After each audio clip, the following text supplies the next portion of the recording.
عیبادەتێک کە خوا خۆی بەڕاستی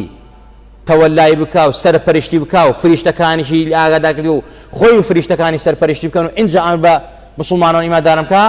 ولەما ئەفەرمون گەورەترین عیباداتە. جا خۆشەویستان ابن قەیمی أفرميت رضا رحمة إخوائي لسلبيا من أراد انشراح الصدر وغفران الذنوب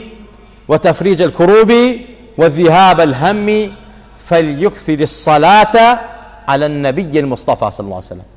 هر كسي أيويت دڵخۆش بێ و دڵی کراوە بێ خوا لە گوناهەکانی خۆش بێ خوای گەورە بەڵاو مصیبەت و ناڕەحەتی لەسەر لابە نەخۆشی و ناخۆشی لەسەر هەڵگرێ و باو نەخۆشی لەسەر لابە و هەروەها خەم و خەفەتەکانی لابە دڵی پەر لە نور و بەرەکاتکە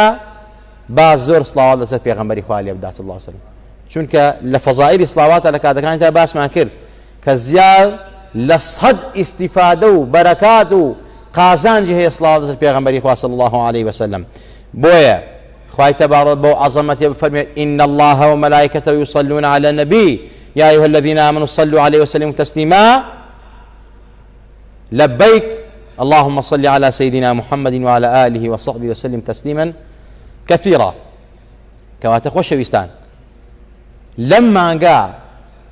بۆ تازەکردنەوەی محەبەت لە خزمەت ڕوحی پێغەمبەری خوا صلی الله عليه وسلم بۆ ئەوەی گەی بە لیقای لە دنیا و لە قیامەتە پێی شادبی و پێغەمبەر شادکەی ڕۆحی شادکەی ڕۆحت شاد بێ لەم مانگا باشترین دیاری تۆ بۆ ئەو پێغەمبەرە سڵاواتی زۆرە هەموو کاتێک ساتێک بەڵام لەم مانگا زیاتری کە لە مانگەکانی ترا لە شەوجمەکانی ترا ئەگەر شەوی 1000 سڵاواتە دابێ لە ئەم مانگا بیکە بە شەو ڕۆژە 2000 1500 مەسەلە بۆ نمونە شەوی تەسبیحێکە داوا بیکە بە دوان لەبەر خاتەوەی زیاتر لەو پێغەمبەرەوە نزیک ببیتەوە ئەو پێغەمبەرە دوعای خێرە بۆ بکە